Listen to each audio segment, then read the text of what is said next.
ஜீவவசனம் கூறுவோம், சகோதரரே சேர்ந்தே எக்காலம் ஊதுவோம். கர்த்தருடைய நாமம் மகிமைப்படுவதாக.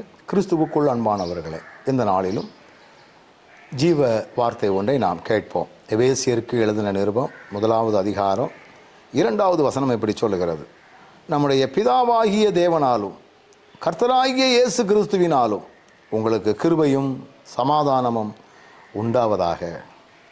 ஆண்டவருடைய வார்த்தை மிக தெளிவாக நமக்கு சொல்லுகிறது, பிதாவாகிய தேவன் கர்த்தராகிய இயேசு கிறிஸ்துவினுடைய கிருபை.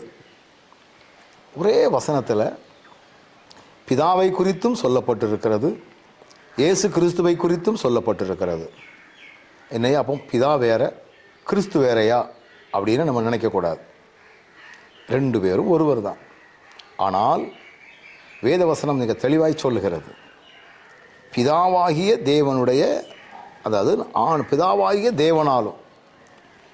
ஒவ்வொரு ஆராதனைகளிலும் ஆசீர்வாத ஜெபம் சொல்லும் பொழுது பிதாவாகிய தேவனுடைய கிருபை, அவருடைய குமாரனாகிய கிறிஸ்துவினுடைய அன்பு. அப்போ இந்த 2 பேருடைய காரியங்கள் நமக்கு மிக முக்கியம். இந்த 2 பேரும் ஒன்றாக இருக்கிறவர்கள் தான். இந்த 2 பேருமே தனித்தன்மை வாய்ந்தவர்கள், ஆனால் ஒருவர்.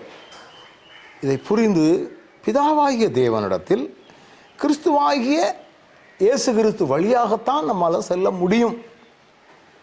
இயேசு கிறிஸ்துவை மட்டும் பிடிச்சா போதும் அப்படிங்கிறது அல்ல. இயேசு கிறிஸ்துவை பிடித்து கொண்டால் அவராலே அன்றி பிதாவினிடத்தில் ஒருத்தர் நம்ம போக முடியாது. அப்போ அவருடைய கிருபை, கிறிஸ்துவினுடைய கிருபை நமக்கு மிக மிக முக்கியமான ஒன்றாக இருக்கிறது. நம்ம பிதாவை ஒருவனும் ஒரு காலும் நேரடியாக கண்டதில்லை.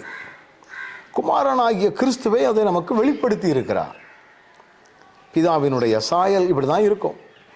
பிதாவினுடைய தன்மையை வெளிக்காட்டியவர் இயேசு கிறிஸ்து.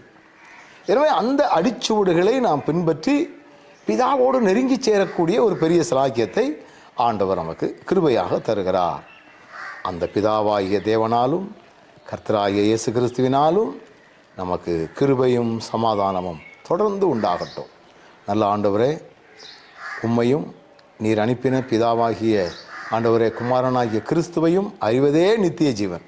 இதை புரிந்து வாழுகின்ற பலன் தந்து வழி நடத்தும். இயேசுவின் நாமத்தில் பிதாவே, ஆமென்.